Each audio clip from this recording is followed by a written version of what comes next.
ये बूढ़ी औरत जिसका नाम कौसर है वो शेखुपुरा में ब्याही आई और शादी के 5 साल बाद ही बेवा हो गई। इसके 2 बेटे हैं। बड़े बेटे का नाम असलम और छोटे का नाम सज्जाद है।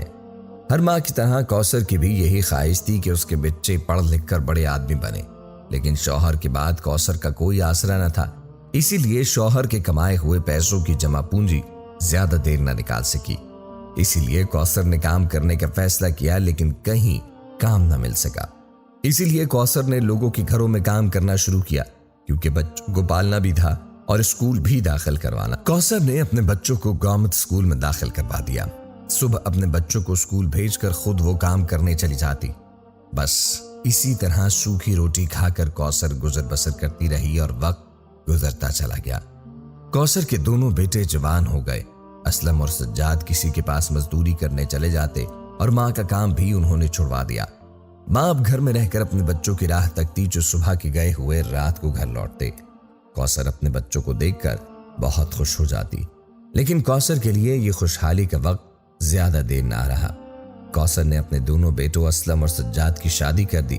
बड़ी सादगी के साथ उन दोनों का निकाह किया गया। कौसर अपने बेटों की शादी करके बहुत खुश थी। वो इसलिए खुश थी कि आज मुझे अल्लाह की रहमत से बेटों के साथ 2 बेटियां भी मिल गई। शादी के बाद तकरीबन 2 हफ्ते सुकून से गुजरे होंगे, लेकिन बाद में तो जैसे कौसर के बेटे तो कौसर को ही भूल गए। बीवियां क्या मिल गई, माँ को नजरअंदाज कर दिया था उन्होंने। अब कौसर के बेटे अपनी माँ की कम और बीवियों की ज्यादा सुनते। कितनी बार दोनों भाइयों की आपस में लड़ाई भी हुई थी। कौसर ने कितनी बार अपने बच्चों को समझाया, लेकिन उनको ना समझना था वो न समझे। उनके सर पर तो उनकी बीवियों का भूत सवार था। कौसर की बहुएं भी कौसर की बात न सुनती। दोनों बहुएं एक दूसरे से बढ़कर थी। आखिर इस लड़ाई का अंजाम यह हुआ कि दोनों भाई अलग अलग घर में रहने लगे और उनकी माँ अपने बड़े बेटे असलम के साथ रहने लगी। वक्त गुजरता गया। असलम के घर एक बेटी हुई जिसका नाम मारिया रखा। असलम की बीवी बुशरा का रवैया कौसर के साथ बिल्कुल अच्छा न था। वो सारा दिन उससे काम करवाती और खुद बुशरा पलंग पर बैठकर पलंग तोड़ती रहती। सिर्फ खाने की जिम्मेदारी बुशरा खुद सरंजाम देती थी। एक दिन बुशरा सहन में बैठी चावल चुन रही थी और सहन में काफी ज्यादा चिड़ियां भी चहचहा रही थी और कुछ चावल के दाने बुशरा ने इन चिड़ियों को डाल दिए। इतने में कौसर अपने कमरे से बाहर निकल आई और सहन में ताजा हवा लेने आ गई और चारपाई पर बैठ गई। बुशरा ने कौसर को देखते ही मुंह बसोरा और बोली, क्या लेने आए हो अम्मा बाहर? अंदर नहीं रह सकती? कौसर अब उम्र रसीदा हो गई थी। लड़खड़ाती आवाज में बोली, हाँ बेटी, अंदर मेरा दम घुट रहा था, इसलिए ताजी हवा में बैठने आई हूँ। बुशरा जले कटे लहजे में बोली, हाँ हाँ, अंदर तो तेरा दम घुटेगा। पहले तू तो ऐसी में जो रहती थी। चल उठ अंदर चल, जाकर रोटी खा और फिर असलम को मेरी शिकायतें लगाएगी। चल उठ जा, अंदर रोटी पड़ी है, जाकर खा ले। कौसर कुछ ना बोली और वापस अंदर चली गई। अंदर कमरे में जाकर खाना खाने के लिए बैठी तो क्या फिर वही दाल, 3 दिन से दाल ही दाल मिल रही है। बुशरा को आवाज लगाई, बेटी अगर कोई ताजा सालन बनाया है तो वो दे दो, दाल खाने को जी नहीं कर रहा। तो बुशरा करख्त लहजे में बोली, हाँ हाँ, तेरे बेटे ने मुझे मुर्गी खाना खोल कर दिया है ना, जो तुझे रोज गोश्त भून कर दूं।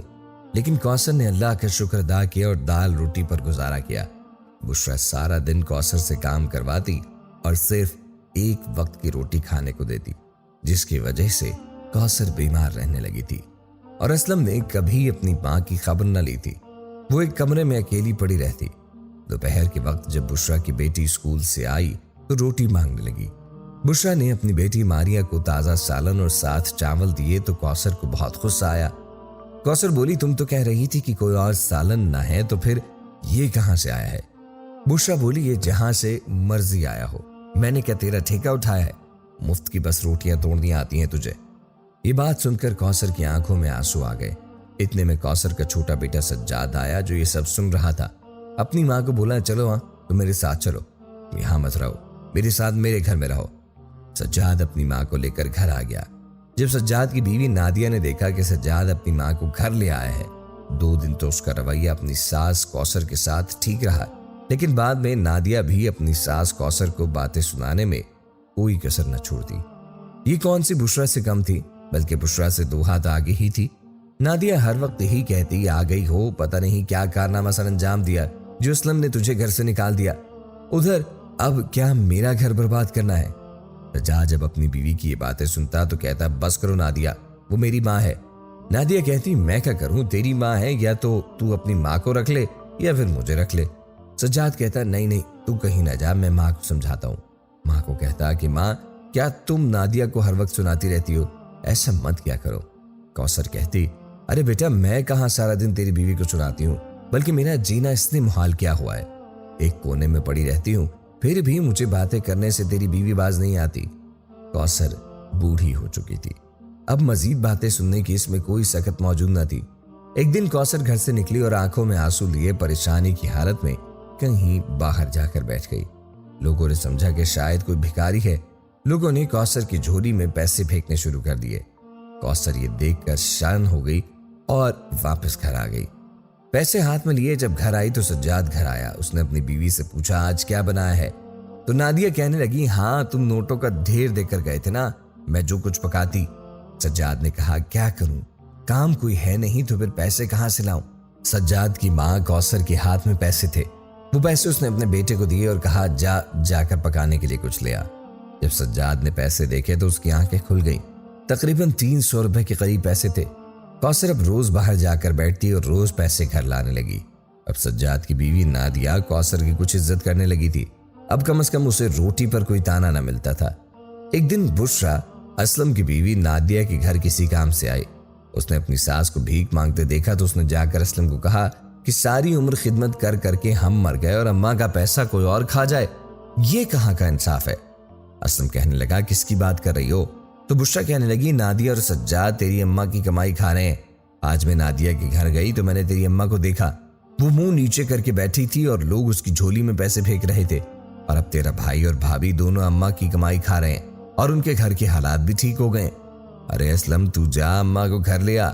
असलम कहने लगा, कभी कहती है कि मैंने नहीं रखना अम्मा को, तो कभी कहती है घर ले आ। ये क्या ड्रामा लगा रखा है तूने?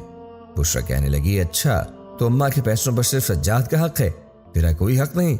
चल जाकर अपनी माँ को लेकर आ। असलम सज्जाद के घर गया और अपनी माँ को कहने लगा, मैं तुझे लेने आया हूँ। बुशरा और मारिया तुझे बहुत याद कर रही हैं, चल मैं तुझे लेने आया हूँ। तो दूसरा भाई सज्जाद बोला, हाँ आ गई याद तुझे अम्मा की। उस वक्त तू कहाँ था जब तेरी बीवी अम्मा को बातें सुना रही थी? असलम कहने लगा कि बुशरा को अपनी गलती का एहसास हो गया है, इसलिए तो उसने अम्मा को लेने भेजा है, वो बहुत शर्मिंदा है। सज्जाद ने कहा, नहीं, अम्मा मेरे पास रहेंगी, ये कहीं नहीं जाएंगी। अम्मा का एक बाजू असलम ने और एक बाजू सज्जाद ने पकड़ लिया। दोनों बेटे अम्मा को अपनी तरफ खींचने लगे। कौसर सोचने लगी कि दोनों बेटे सिर्फ मेरे पैसों के लिए लड़ रहे हैं। वो ये सोच सोचकर परेशान हो रही थी कि माँ की कोई कदर नहीं, सिर्फ पैसे की कदर है। जब लोगों ने मुझे भीख देनी शुरू की तो दोनों बेटों को मैं याद आ गई। इन्हीं सोचों में गुम थी, एकदम से कौसर का जिस्म ढीला पड़ गया। कौसर ने दम तोड़ दिया। दोनों बेटों ने जब माँ को इस हालत में देखा तो रोने लगे और उनको एहसास हुआ कि हम माँ की खातिर नहीं बल्कि उसके पैसों के लिए लड़ रहे थे। उन्होंने सिर्फ अपनी माँ को ही नहीं बल्कि माँ के कदमों तले जो जन्नत थी उसको भी गवा दिया था। जब माँ जिंदा थी उसकी कोई कदर न थी, वो भी ऐसी माँ जिसने अपने दोनों बेटों के लिए अपनी सारी जिंदगी काम में गुजार दी कि बच्चों की जिंदगी खुशहाल गुजरे। जब माँ को सुख देने की बारी आई तो माँ को इतने दुख दिए कि माँ दुखों तले दब कर ही दुनिया से रुखसत हो गई थी। खुदारा अपने माँ बाप की कदर कीजिए, उनकी अहमियत और उनके मर्तबे को उनकी जिंदगी में ही समझिए। अल्लाह ताला सबके माँ बाप को सलामत रखे।